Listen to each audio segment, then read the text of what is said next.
Reiki Center of Excellence for the Science of Happiness was begun in IIT Kharagpur, realizing that happy engineers can change the world for better.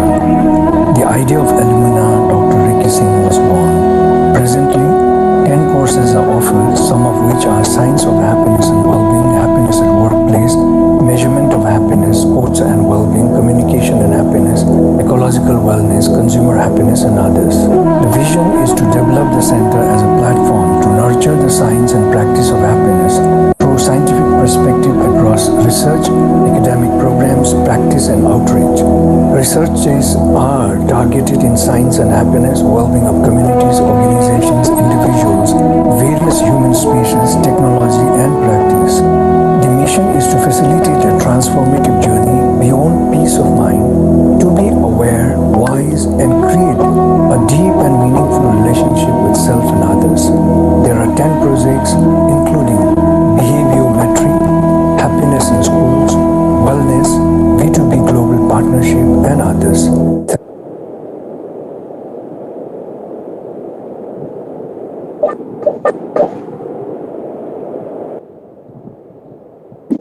Good evening, sir, and good evening, Ricky, sir. And before we begin this talk, may I request Sandhu, sir, to introduce our speaker for today, Professor Manas Mandal.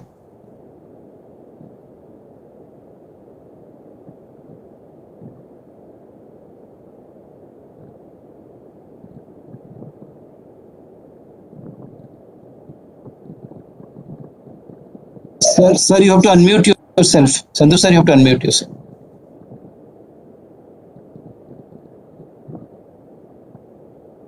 Good evening, sirs, friends, and the honored students who are present today for this series of talk. It is a real opportunity and honor to have a luminary for the Happiness Talk series with us today. I feel overwhelmed, proud, and honored to be asked to introduce Professor Manas Mandal. I will not be able to justify with a short introduction, but keeping the time in focus, let me try to bring some of the silent features about him. Before I begin his introduction, let me say this. He is also our visionary guide, mentor, and more so the inspiration for us at the Reiki Center of Excellence for the Science of Happiness at IIT Kharagpur. Dr. Manas K Mandal is a distinguished visiting professor at the Indian Institute of Technology, Kharagpur. He is also an adjunct professor at the National Institute of Advanced Studies, Indian Institute of Science, Bangalore. He was formerly a distinguished scientist and the Director General, Life Sciences in the Defense Research and Development Organization, India. He holds a PhD degree in psychology from Kolkata University, India, completed his postdoctoral research as a Fulbright Fellow, USA, and a Natural Sciences and Engineering Research Council Fellow, Canada. As a visiting faculty, Professor Mandal completed his tenure at Harvard University, USA, Kyushu University, Japan, and Aachen University, Germany. Professor Mandal specializes in the areas of neuropsychology and cognitive sciences.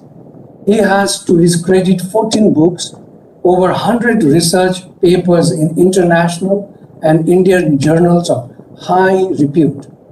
These researches are cited in more than 300 international journals and books with over 5,000 citations.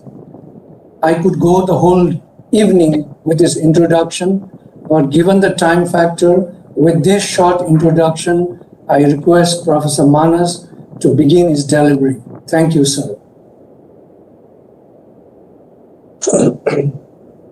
Thank you, Dr. Chetri. Before I begin, I'd like to make sure that I'm audible to you all and also see that the slides are visible to all of you. I'm sure I'm visible and audible. Yes. Yes. If there is any issue, just let me know. First of all, it's a very special day for all of us in every Indian's life, probably the life of every citizen in this world. This is 2nd October, Mahatma's birthday. And also a proud privilege for me to be part of this talk series. Azadi Ka Amrit Mahotsav, 75th year of independence. So it's a double delight for me today, and I can't express my joy and thought in simple words. Anyway, well, what I'll be doing today is to bring out the lives, activities, innovations of certain set of people in this country who actually made us happy. So the title may be slightly misleading, Innovating Happiness in India, because both happiness and innovation have got misleading conceptions as well. What I'll be really doing, that how do we innovate happiness in India? There are reasons behind it why I chose to talk about it, and that's today. The reason is that the question often people ask us, are Indians happy? We know that the world statistics suggest that Indians are a very unhappy lot. And they're just not unhappy, they're very unhappy. That is, even has found that out of 156 countries in the world who are members of even United Nations, India's rank is around 140th. It suggests that we are really a very unhappy lot. My talk will center around this issue, that are we really unhappy? Then the question of innovation also comes, because I am interested in talking about innovation. The point is, are Indians innovative? A lot of people say that no, probably we are not that innovative, because innovative people are found only in very happy countries. So the top 10 countries in the world are more innovative, they file more patents, and they are more happier lot. The question therefore, that are we unhappy because we innovate less,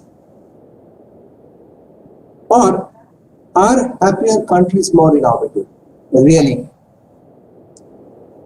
There are arguments and counter arguments. Now, UN says that, well, UN is a body we have to all believe. They have done an exercise with Gallup on 6 verticals why Indians are to be treated as unhappy lot. They had certain parameters in mind: GDP per capita, of course, social support, life expectancy, perception of corruption, generosity, and the kind of autonomy a citizen can have when they survive. The so-called survival comes into question because we are a very unhappy lot, it appears. With all these parameters, we have been treated as a very unhappy lot. My talk will center on this issue of happiness and innovation, and I would like to frame a counter argument for this purpose. Idea is not to bias my judgment. Idea is to position myself and give an alternative view of why we are not to be treated as that unhappy, what is being projected, and why we are not less innovative. You may say my judgments are biased, but I'll give you the evidence. Now, what kind of evidence I am going to give? First of all, let me tell you, I am not going to give another talk, so there is no theory behind. This talk has got nothing to do with any bookish theory. I'm also not going to talk about anything in support or against with some literature. It's completely theoretical and completely an antithesis in such way, or antithesis, whatever you say. That is, the idea of innovation, what we generally know, how we understand innovation and how Western countries, they understand innovation. We'll talk about it. Primarily, my idea to tell is that innovations, if it is completely top-driven, then it follows a certain linear model. That is, we do basic research, then we do some kind of directed basic research, we do applied research, we do translational research, we do some kind of production research, and then we do end-user integration research. It's a linear model, top-down model. Public funded organizations like universities, institutes are responsible. Government in all countries made their institutes as a responsible agency who will actually engage people in some kind of innovation. What model we have been following? Probably we have been following a reverse path, and I'll argue for that, not to denounce that our university system or IIT system are not doing enough innovation. My position is not an extreme position. My position is simply to tell that when it is a top-down innovation, it is called a structured innovation, where a linear model is followed from top to bottom, until it reaches to the public at large. Where there are many innovations we are making which are bottom-up. So we have never heard of those innovations. We only see them at times. We only feel about them, but we never knew that who made those innovations. You will raise this question, how do I know and what kind of case studies and evidence I have drawn for my talk? Well, being a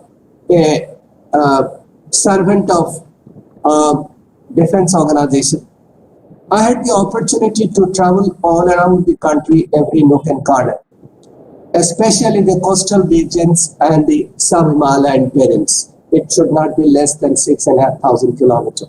Not that every day I used to go, but I saw how people live, how people innovate. I would simply like to bring the power of that anonymous innovations, which people never get noticed to. But it changes people's life, because any innovation has to change people's life. Either it's a technological innovation or a social innovation. I believe they are very complementary to each other. Any technological innovation that we make must change the social life of the people. But when it is a top-driven, it is just not a one-edged sword. It's a double-edged sword. So technology makes a society, breaks a society. Only yesterday we get to know that American Senate has now opposed Facebook and Instagram, telling that probably that's not useful for all of us. They can be stopped actually. So the point I'm trying to tell here, that is there an Indian way to innovation for happy living? This is what I'm going to present before you. Well, question is, why? First we must tell that why does happiness elude India? Are we not really a happy lot? Is it so that Indians are hardwired for unhappiness or designed to face misery? I don't know, but we have been surviving for 5,500 years, and that too before Christ. The question is, can an unhappy lot of people with such a huge population will survive if they continue to become unhappy? And as per the theory of evolution, we must perish gradually. Therefore, it's important to revisit the concept of Indians' unhappiness. Why it is also more important, I often talk about it, that 70% of the theories that we find in the book are only prepared based on 30% of the world population. Therefore, it's important to revisit the concept of unhappiness in India. My second question is, do happiness and misery coexist with mutually adaptive set points in India? Let us try to understand what do I mean by that.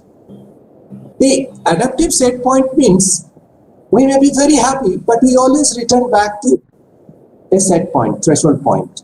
We may be very sad, but we always come back to a threshold point. We don't sustain our level of extreme happiness or misery even after disaster. We see that people come back to their normal level.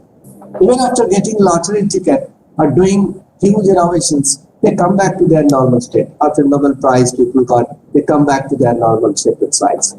The question is, do we have a mutually complementary adaptive set point in India? And that is framed by the cultural construction, because this adaptation is very important for the theory of natural selection. When we talk about emotion and particularly about happiness, it started with Charles Darwin's theory.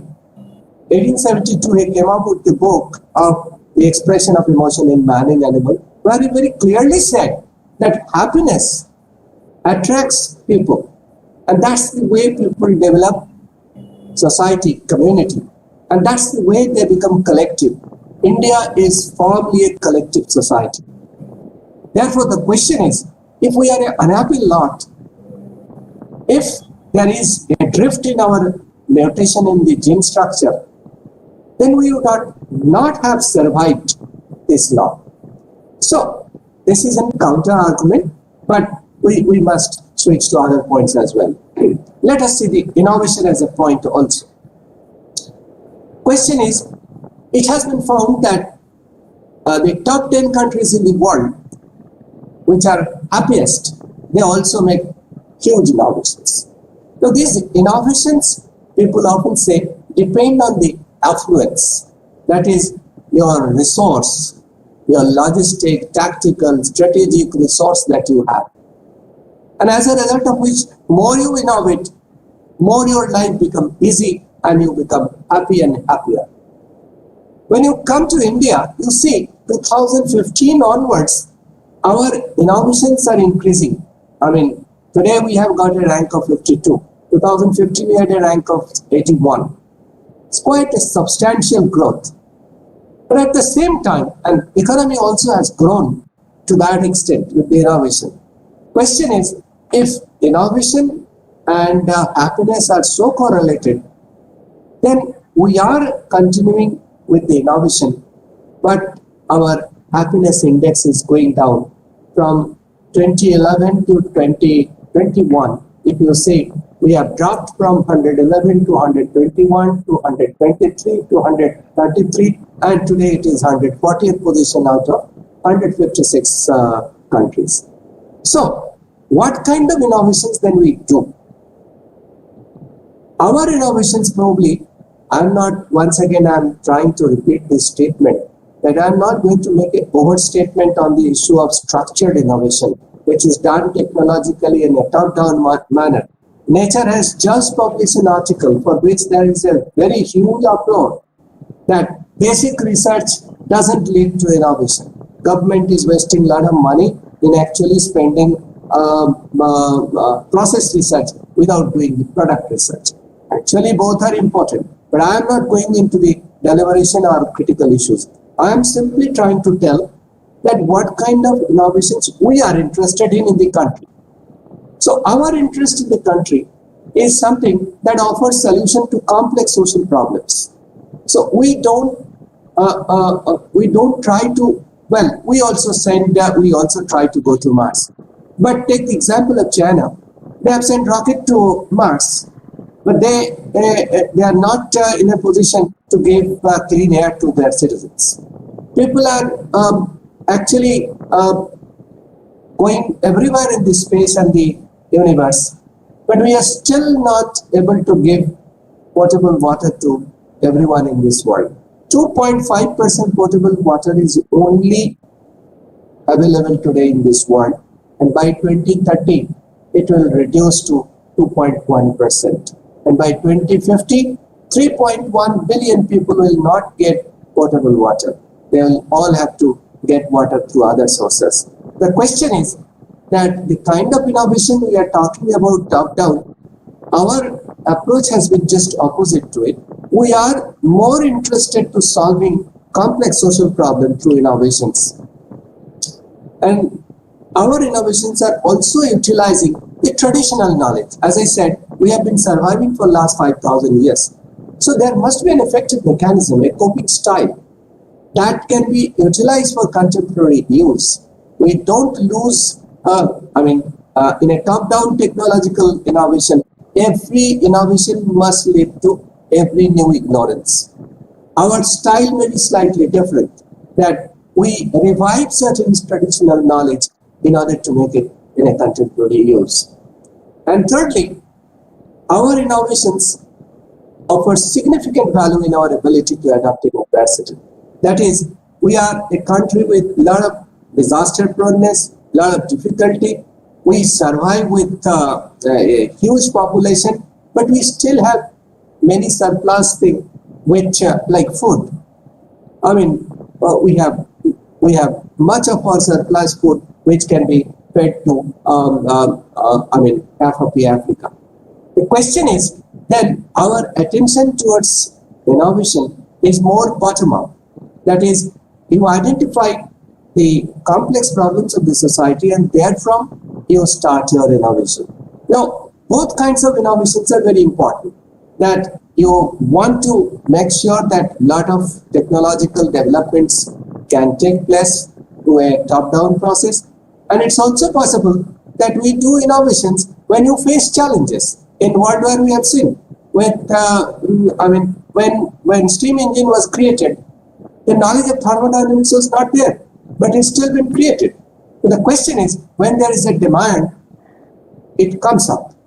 I think the India's model is through demand. Wherever there is a demand, there are innovations coming up. So I'll talk about two kinds of innovations. One is structured and autonomous innovation. Structured innovation I will not talk because that's a subject matter which is different, and I would not like to go into that critical issues. By autonomous innovation, I mean to say that which can solve the problem. It might not be a very perfect solution, but we'll get there.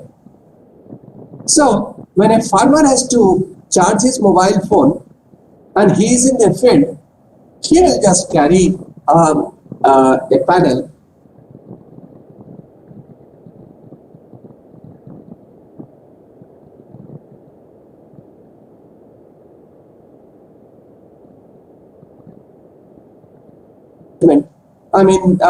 and as you see in the photograph, and I am not going to explain what you have been seeing, everybody can understand it.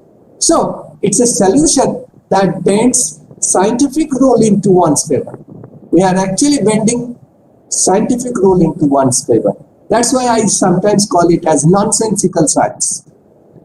So if it is a nonsensical science, there is also an innovation part of it. It's non-linear because it's going from bottom up. It's intuitive.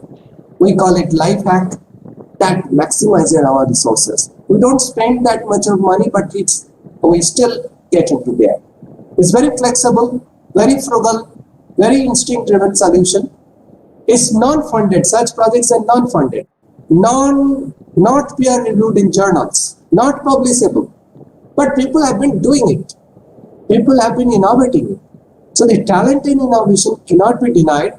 If we cannot give them enough support, that's a different issue. But the kind of innovations we are making, it's a sufficient evidence, case studies that tell that our innovativeness cannot be less. Therefore, we can remain happy with the kind of innovations we are making because we believe that yes, we are making change in the lives of the poor people. So this commonsensical science is actually a clever solution born in adversity. People call it jugaad, people call it a lot of, sarcastic way. There are reasons for that. I understand it. We had long discussions in the ministry on this issue, that how far we should promote such kind of activity. But I'll come to that point later. It's a clever solution born in adversity. When you have got problem, then only it comes up, as I said. When you face problem, then only you innovate. It's an answer to everyday challenges. It's a meaningfulness in resource scarce environment, and it's a form of survival strategy, a gateway to happiness. Sorry. So when they invent something, they become automatically happy. When you thank them, they say ki chalta hai. I mean, we do it every day. So the person who is cooking in the pressure cooker is also using the pressure to make coffee. So if they are utilizing these resources adequately and at the same time saving energy, I mean, we have to give them some credit. I'm not asking for great credit, I'm asking for some credit. So when, as I said, I had the opportunity to visit every nook and corner in the world, in this country, particularly in the South Himalayan terrain as well as in coastal areas. I have seen several such innovations. One innovation was done in the RDO itself in the bio-toilet. Today, you will not find any railway station soiled by human fecal material, because the bio-toilet that we invented in one of our laboratories, and it came up through an autonomous innovation. People had gone to Antarctica for researches. They identified some kind of bacteria there itself, and it came up all per chance. I'll not go into detail. Created a cocktail, and today every railway coach is fitted with bio-toilet. So it's an amazing innovation. Drinking water is amazing. This is done by school children in Ranchi. They got prize, international prize also. The filter cost only 100 rupees, and it can produce 100 liters of water. So you can imagine in 100 rupees, you get 100 liters of filtered water. It's amazing innovation. Solar energy, of course, the Reiki Center has been engaged in this activity, so I'll not go into great detail of it. It's giving life to all of us. Waste management. Today, lot of plastic waste is now being mixed with the asphalt, and roads are being created. Double advantage. With plastic foils, the roads become stronger, they become water resistant, and at the same time, waste management can be done. We are creating health services on a simple toto. Today, every nook and corner in the villages, you will find such kind of ambulances are coming up at people's own expense. Not only that, in certain areas in Sundarban, you will get floating hospitals. People invented such concepts and making use of it. I can't expect any such thing is coming from North America. Sanitation, the sanitary towels, people have been making in their home. And they are distributing it to everybody. It's now amenable, accessible to all. So health and personal hygiene has taken a big leap towards that. So put together, it's a paradigm shift, I would call. This paradigm shift is because that simple, inexpensive solutions within the constraint rather than any structured effort. When we call a structured effort, when we call an autonomous effort, there is a difference between these two. Autonomous effort is always iterative. Autonomous effort is always inexpensive, is always intuitive, it's always inexpensive, and the raw materials are always available indigenously. So there are a lot of characteristics. Look at this photograph. In Cherrapunji, there are lots of such nalas throughout the area, because you get rainfall over 300 days in 365 days. You cannot have bridges on each and every nala, on each and every rivers. So people have come up on their own ideas. They created a two-tier bridge, and the bridge is built on the roots of the rubber tree, which is in abundance getting there. So it's indigenous, very economic, it's inexpensive, is iterative. You may fail, but doesn't matter. You fail on the top tier, you go down to the next tier, you don't go to the river. So the paradigm shift is the insightful thought process. I mean, instead of incremental problem solving. Incremental problem solving is a top-down process where you spend a lot of time, you spend a lot of money, you spend a lot of resources. But here, people themselves decided that they will do it. So when people do it, a community-based shared experience, they do not have any organized knowledge. So therefore, I suggest that this non-expert based engineering knowledge must be handled by the experts who are in the field. Then only we will progress like any other country. As long this bridge is not built, today we are building a bridge through non-expert, non-formal education. But if we, our engineers, our students in IITs, they come forward, they share their knowledge because they know the theory behind. Because as I said, steam engine and thermodynamics, as long you don't know thermodynamics, you cannot make a Mark 1, Mark 2, Mark 3 of engines. It will remain in the same model. Therefore, it's very important that we know the technology. As long we don't know the technology, neither will make it scalable, nor will be able to create further ripple in the society for the common benefit. Therefore, the idea is that autonomous innovation comes up with community-based shared experience. They may not have organized knowledge, but it's important that we promote them. So, question is, why such innovations make people happy? Now, this happiness is detrimental, and this happiness is also very important for all of us. Why it is detrimental? Because once you get the job done, you forget it. As I said, in technology or engineering sciences, every new technology must produce new ignorance. Here, it is not so. You got the job done, it is done. So, when in villages in Rajasthan, people used to carry, 10 to 15 liters of water from one village to another village by walking down a couple of kilometers. Today, a startup from India and Canada, they have come up with a water wheel.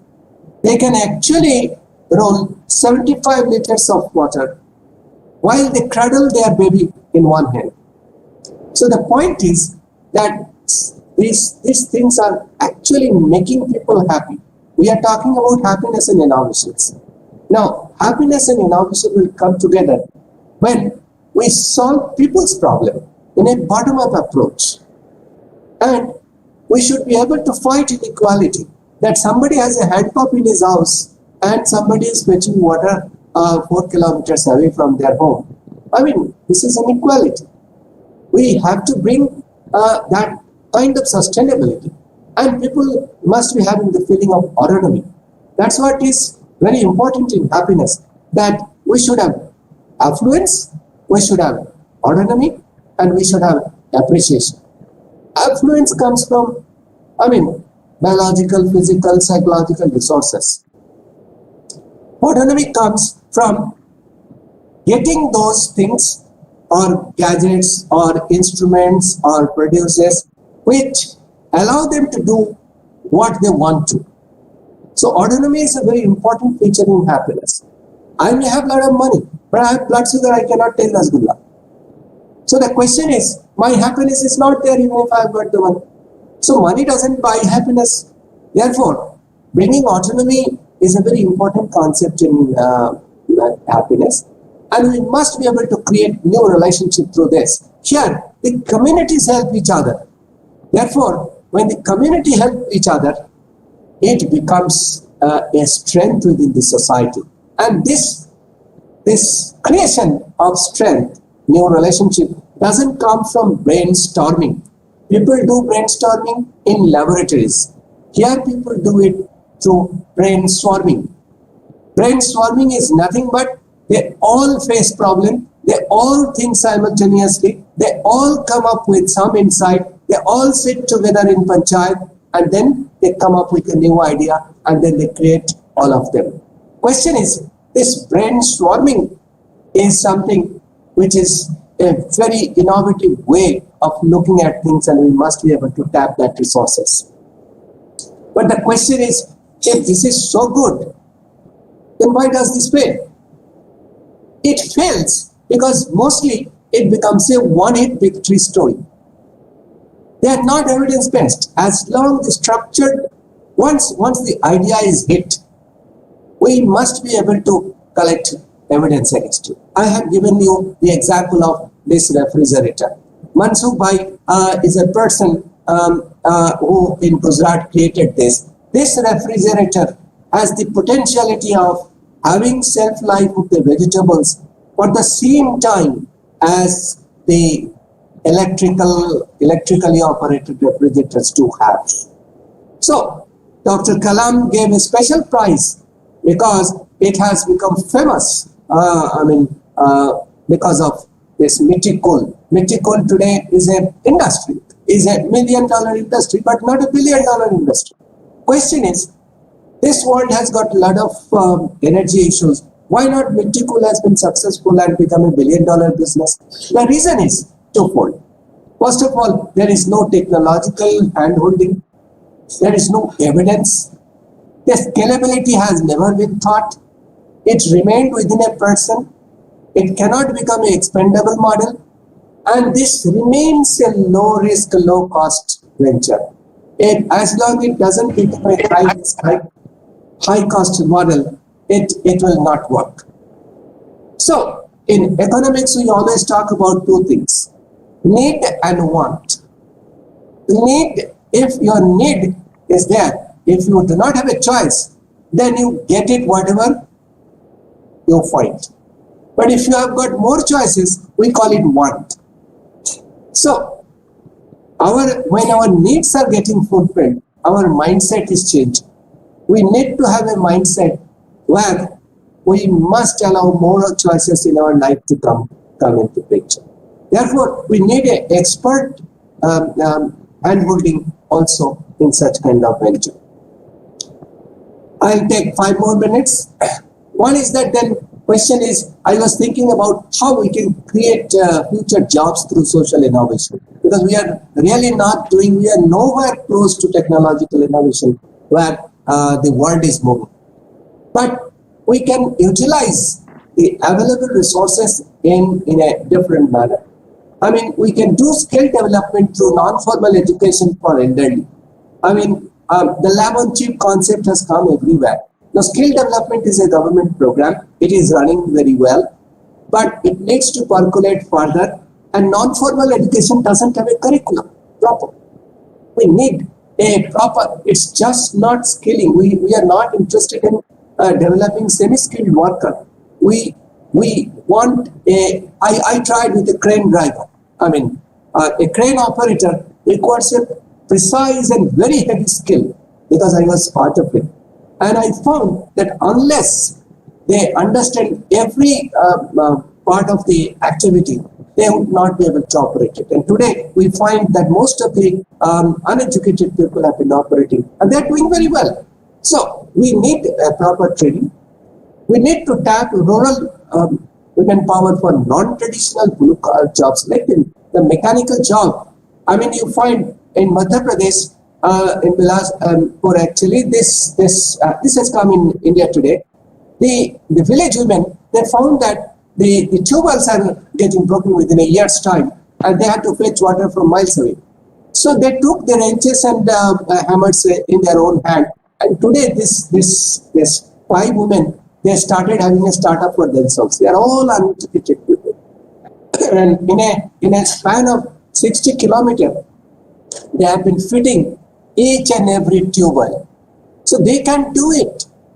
50% of our population are women, and if they can be utilized for such kind of activity, if they cannot be educated. Education is first. If they can be, if they cannot be, but at least their power can be utilized. We can create a location independent job through beyond IT sector. Most of us are thinking in the IT sector. IT sector is creating technology. There are two kinds of technology, deep technology and cute technology. App development has actually spoiling most of our innovations. It's just creating some surprise element and then surviving on our own. I mean, the idea is that in order to do innovation, we can't be a trader. We can't be a trader. We have to be an industrialist with R&D effort. So, cute technologies will not make us industrialist with R&D. Only 1.5% industries in this country are having R&D centers. So the question is whether we are happy with the cute technology or we are happy, we need to strive for the deep technology. It's a challenge to us and we must think about it. Non-conventional energy maker. The villagers can actually do a lot of things in terms of their non-conventional. Of course, every village has got light today, but we can still serve it. We can still serve, like solar energy technician.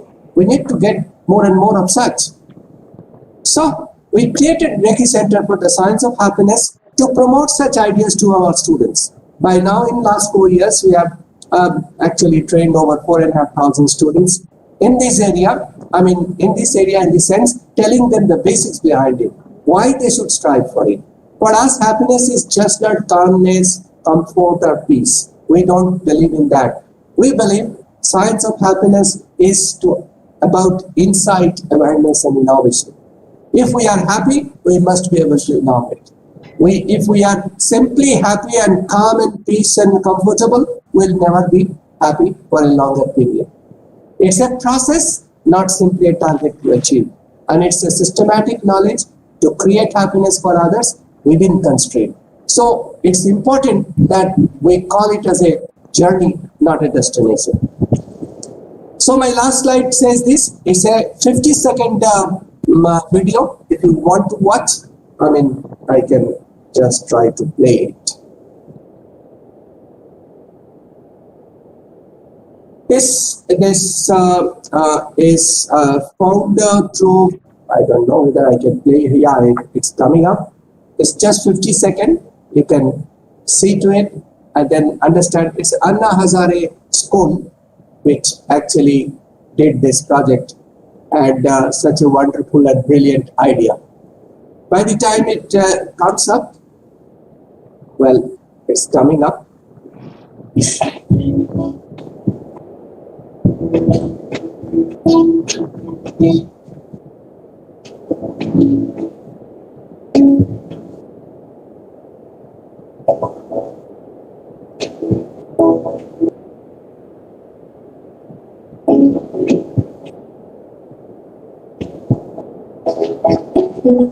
Hello sir, like if it is on YouTube, you can share the link and I can do the needful of playing it for everyone because it is not visible for us right now.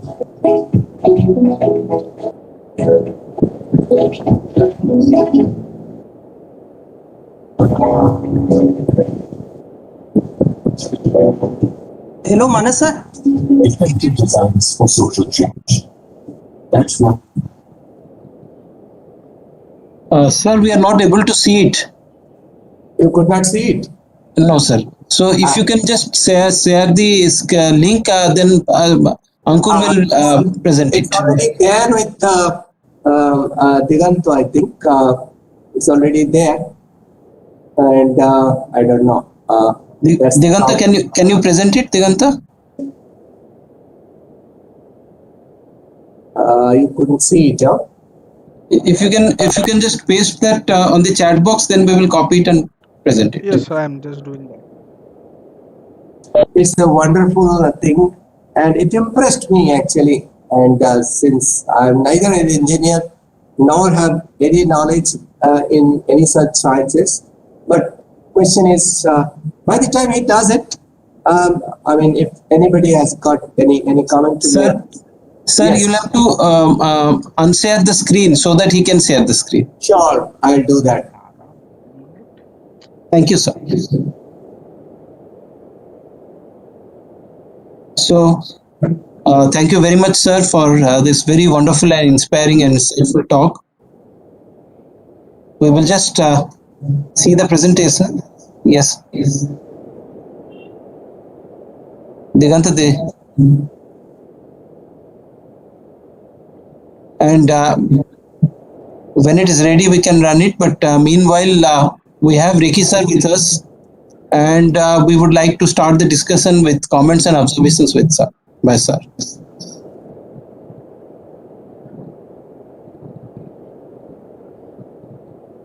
Sir, we are not able to hear you, sir.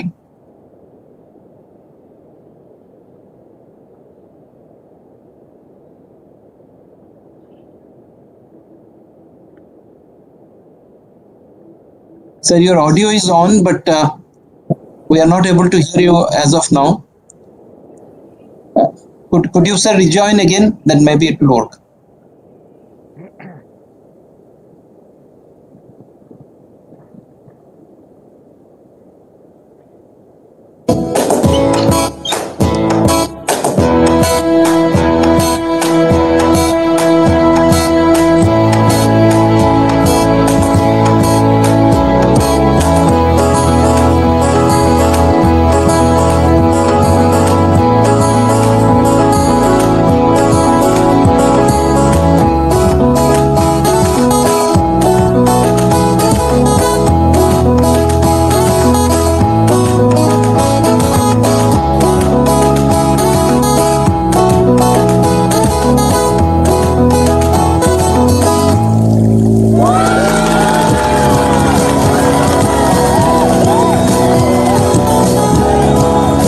Effective designs for social change.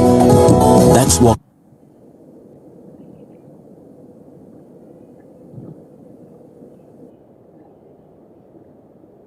Thank you, sir. Thank you, Uncle. Thank you very much, sir, for that wonderful video. We would just like to see if Ricky sir is able to speak. Sir, would you like to rejoin again?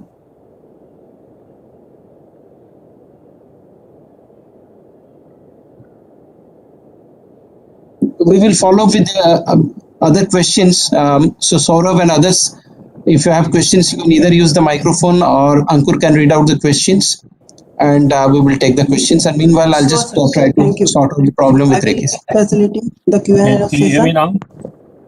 Hello. Are you able to hear me now? Yes, sir, we can hear you. Please go ahead. Thank you.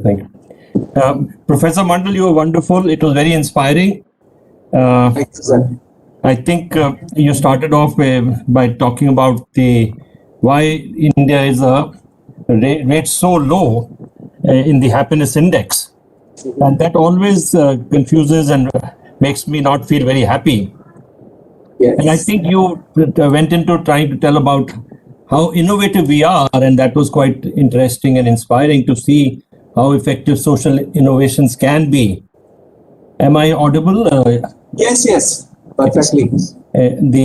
The toilets, the health services, and the bridges, the two-tier bridges, all of that was wonderful. And I remember you saying something which is that are we hardwired for misery and hardwired for happiness? And even if we say innovate and we get spikes of happiness, do we fall back to a set point which is low? And why that is low is probably you can tell us. We may be doing innovation, but we are not changing the set point. And I thought that's what you're hinting at. So that's something we need to look at. But overall, I was very, very inspired, and I think the vision that you gave for the Reiki Center is also very good. We need to do science for insight and awareness and innovation. And I'm hoping that happy people are innovative. And I don't know if innovative people are happy also. Is it bidirectional or is it unidirectional? But nevertheless, innovation is something we must continue to do. And insight and awareness will help us get more happier and more innovative. Overall, thank you so much for this inspiring talk. And I will let you comment on it and others ask more questions. Thank you, sir. I think the issue you raised a very valid issue. Is it that our set point is very low? I mean, biopsychosocial. Set points.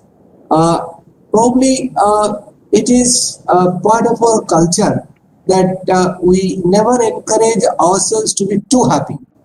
I mean, that's a cultural mindset that if I am too happy today, be prepared for tomorrow as well. My mother has been saying all through. So, not my mother. When I say my mother, everybody's mother referring to. So the question is, we keep our set point pretty low because probably we feel that adaptation is a very important issue for all of us to survive.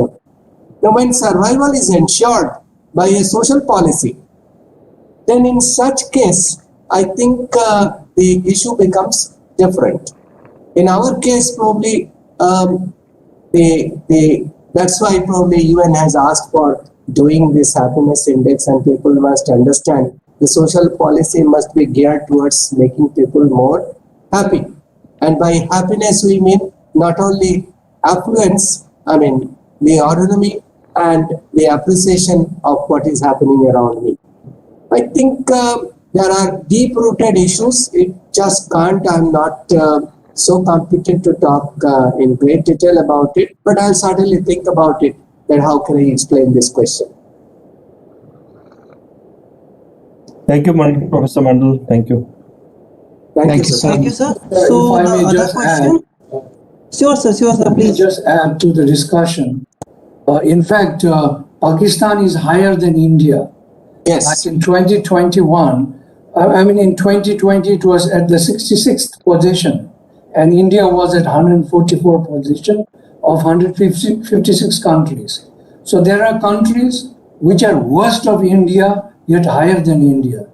And what I believe, the whole practice in measurement, because I know because the World Happiness Report was a Thimphu declaration where Jeffrey Sachs as a co-chair came on a conference called GNH and Economics.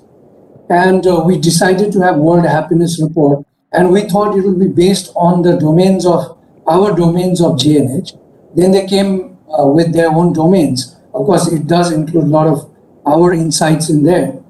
But it's based on one question, sir. The Gallup poll does per country, I think about 3,000 samples, and one question: how satisfied are you with your life?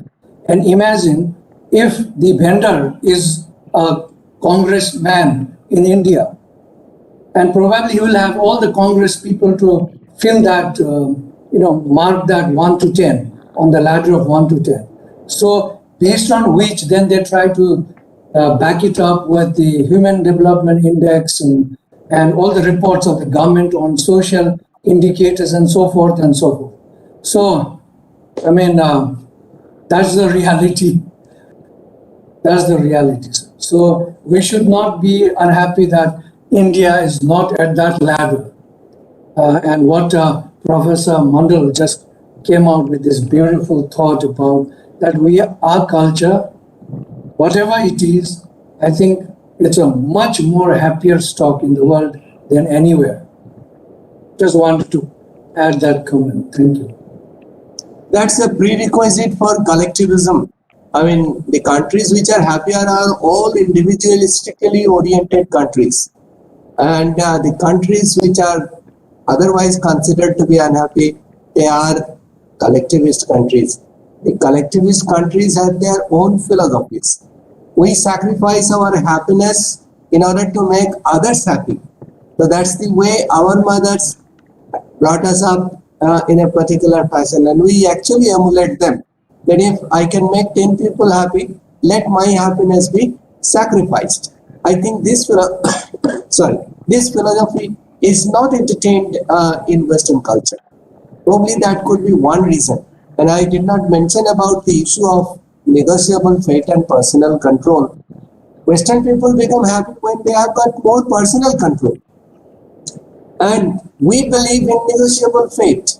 That is, anything that happens to me is for my good. So I must be able to accept it. So we accept things very readily. We don't reject things that way.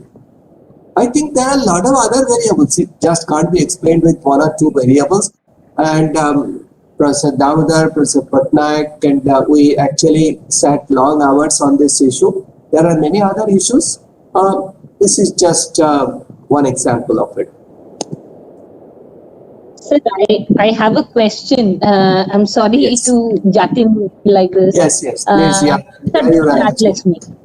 Yes. Yes, sir. Sir, the individualistic countries, they also have a very higher rate of depression.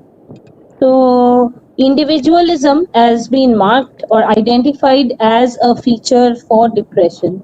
So, sir, what would you say about that? Yes, I mean, the other story is that I have just a reverse index for antidepressant pills. So we have found that the top 13 countries in the World Happiness Index are actually consuming more antidepressant pills as compared to bottom 13. There has been a study on that, and the difference has been very significant. I think individualism and collectivism is of course, Finland tops the list, and America comes 5th rank. I mean, almost everybody is individualistically oriented countries are using antidepressants. And the suicide rates are also very high in those countries where individualism is promoted. Absolutely.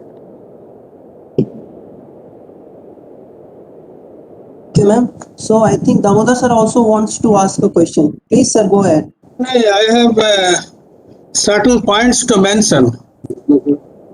First of all, the set point hypotheses which are there, 50% is determined by heredity, and out of the rest 50%, it was intentional activities, 40%, and 10% personal factors, which we cannot change.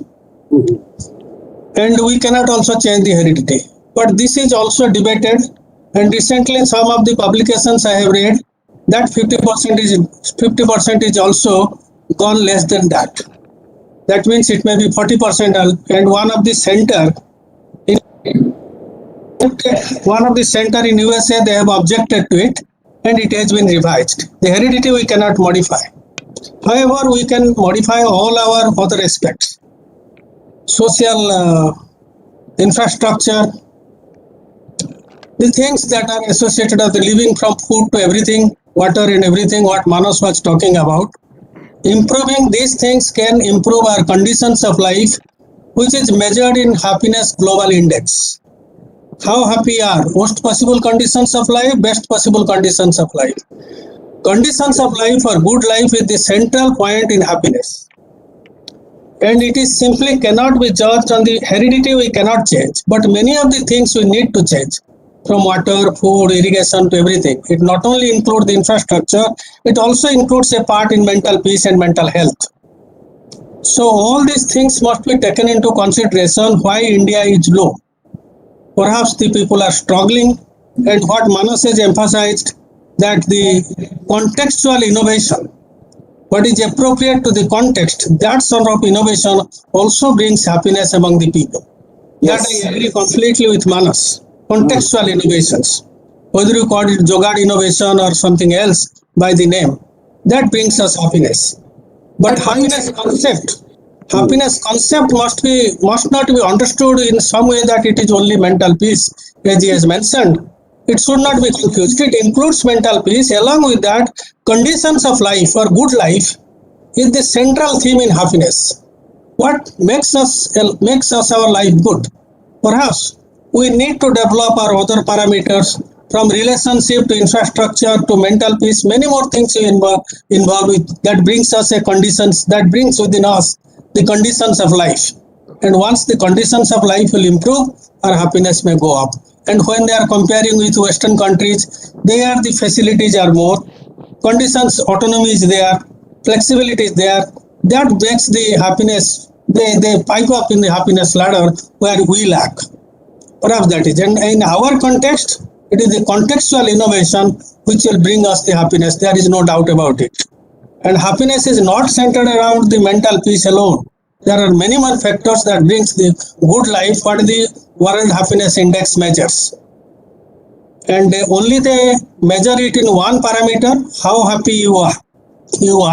Worst possible conditions of life 0, best possible conditions of life 10, where you put it yourself. When you compare ourselves with others, we lag behind. And there are many more factors. It is a very, that conditions of life is surrounded by infrastructure, by our relationship, and many more factors are there. Our way of feeling, belief. Heredity, I think it will be more or less same throughout the world. Heredity we cannot change, that the set point we cannot change. What we can change that is there is our many more factors, including our infrastructure, including our relationship, our collectiveness, and many more things we can change that can lift us in the ladder of happiness, to compare ourselves, to bring ourselves to a higher position in happiness. Perhaps these are the parameters where you are lacking. That is why the sample that is also selected sample, as Sandhuji has mentioned, therefore happiness is going down. If you don't compare with other countries, because our conditions of life and other conditions of living in other countries are completely different. And these are the major propeller of happiness in any society. And that is what World Happiness Index measures. If you look to that, then our parameters of happiness may not exactly fit there. And therefore we will lag behind. But one point I completely agree with Manas, what is right on this, that the contextual innovation will lead to happiness. That is no doubt true. And he has shown some figures for that. And set point is, don't forget about that cannot be modified or cannot be, because it is a hereditary factor. What we have endowed from our parents, we cannot change it simply. What we can change, we can concentrate on that to bring or uplift our level of happiness. That's my submission. Thank you very much, sir. There is a question from one of our students, Salini, how to encourage our youth for whom innovation is synonymous with economic development and monetary value, how to work towards innovating for happiness and social development. Well, can money buy happiness is a question, and it depends on the context, content, and intent. I mean, how I see money, that's another issue. I mean, we have been discussing this issue quite some time. Money, I mean, we have to go back to Daniel Kahneman, who says that, well, if you earn $75,000 a year, any increase in your yearly salary will not bring that kind of happiness what you used to get below $75,000. So he has a set point for Americans. And he did study with Gallup only, the same agency with 340,000 people. Question is, in India, we do not have such a set point where we can say that people won't be happy after that kind of money is at their disposal. Now, one thing is for sure that money cannot buy happiness, but money can actually, Daniel Kahneman has said two things, emotional well-being and life evaluation. Money in your life evaluation, it cannot create emotional well-being for you. So the point is that somebody who doesn't have enough money is not sad also. We have to accept it. And that's a study by Nobel laureate, Daniel Kahneman. So the point is that whether by using the concept money, we are talking about life evaluation or we are talking about emotional well-being. If it is life evaluation, more money will have better life evaluation for you. If it is emotional well-being, well, there is a limit to it. $75,000 per year as per US statistics based on 340,000 people, which are reported in his study. Thank you very much, sir. So there is one last question. I think it is from Archie. She writes, you mentioned appreciation. Do you feel appreciation is a key factor in the process of innovation leading to happiness? Can we enhance our ability to appreciate new innovations through any specific practice or training process? Actually, this has been practiced in all over the world called appreciative inquiry. This is a subject matter in management. It's called appreciative inquiry.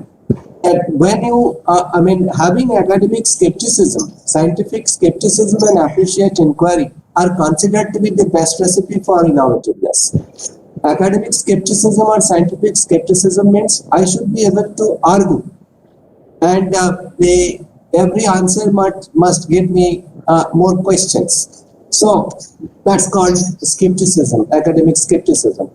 And then another issue, as I said, is whether I'm having enough of that liberty to within myself to enhance my innovative potentials or not. There are three ways actually people define innovativeness. One is that bringing no knowledge to new knowledge is one kind of innovation. Challenging the existing knowledge is a second kind of innovation. Or accept the existing knowledge, but at least bring a surprise element is called innovation. I define on behalf of Indians a different definition of innovation, that anything that you do not copy is innovation. At least have that mindset that I am not going to copy. The moment I don't copy, I think our mindset for innovation will change. As of now, what is hindering is our mindset. It is not entering into our mind. Thank you very much, sir. Appreciation, just one more word. Appreciation is something which is basically a concept of well-being. That whether I can appreciate things even in adversity. So innovation is full of difficulties, full of, and you would never be happy, but you will still continue to appreciate people. So appreciative inquiry is a very important concept in developing an innovative culture within the organization. Therefore, appreciation is also important, like autonomy as well as affluence. Thank you so much. Thank you very much, sir. There is a hand up by HP since quite some time. I don't know who that HP is. Maybe one last one, sir. Sure. It was Damodar, sir. Sir, actually there is one more question if you can allow. It's Damodar, sir. Okay. No. So sir, if you said there will be last question, one is there in the chat box. So in the definition of happiness, are we including the foundation of joy, which is a tenet in Indian philosophy? The question is from Ayatakshi. Can you repeat this question? In the definition of happiness, are we including the foundation of joy, which is a tenet in Indian philosophy? Well, happiness has, as a term, is an English term. It has got 186 different variants. Paul Ekman has done a study, and happy, sad, fear, anger, surprise, disgust. He tried to accumulate all those similar words which come under the categories of different emotions. And he found that 186 words which are very similar to happiness. Ultimately, on the basis of many statistical issues, they call it happiness. That doesn't mean that it clearly, if there are 186 different words, doesn't mean that they are all identical. They may be similar, but not identical. Therefore, each and every part has got a meaning. Like I can give you an example of, lajja has been now considered in Western studies as a very unique emotion, which is not found in English literature, which is not found in the Oxford Dictionary. So the question is, we have got every shades. Happy expression has got 42,000 different shades of expression, happiness. 42,000. So you can express happiness in 42,000 ways with different micro expressions. Question comes, which one is the real happiness? So these are actually debates. We can continue to do academic exercises on that. But basically, joy and happiness, we don't make much of difference. Carol Lizard used to say that joy and happiness are the same thing, but some people often differ. Thank you very much, sir. I believe that the topic that we are talking of today is a very, very, I would say, rich topic, which provides an opportunity to ask and discuss innumerable sets, as Professor Mandal has very nicely and very, I would say, academic, intellectually, in an enriching way shared with all of us. Before I propose a vote of thanks to thank everybody here, I would just like to make a few quick observations. The kind of innovation that Professor Mandal has emphasized and articulated is very, very new, and it is his way of looking at it. And as the days have gone by, his, I would say, articulation and conceptualization of this new concept of innovation has evolved and it has reached maturity. So we are really lucky to get exposed to this very innovative way of looking at the concept of innovation. So thank you, sir.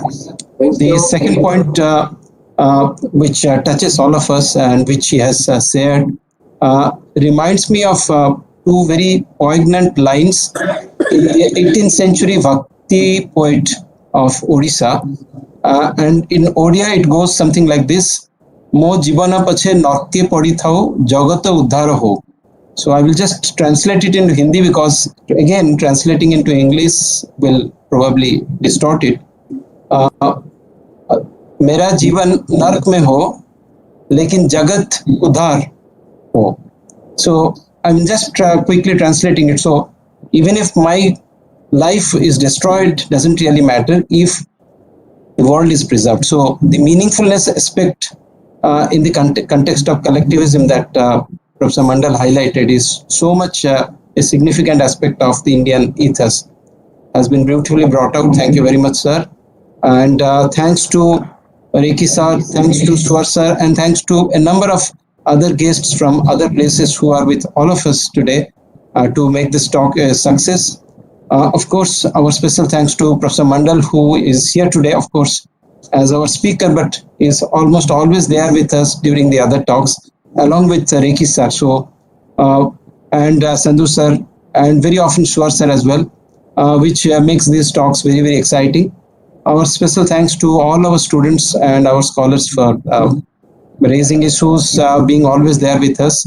And we look forward to continuing with this tradition. Thanks to everybody here. Thank you very much. Namaste. Thank you. Thank you.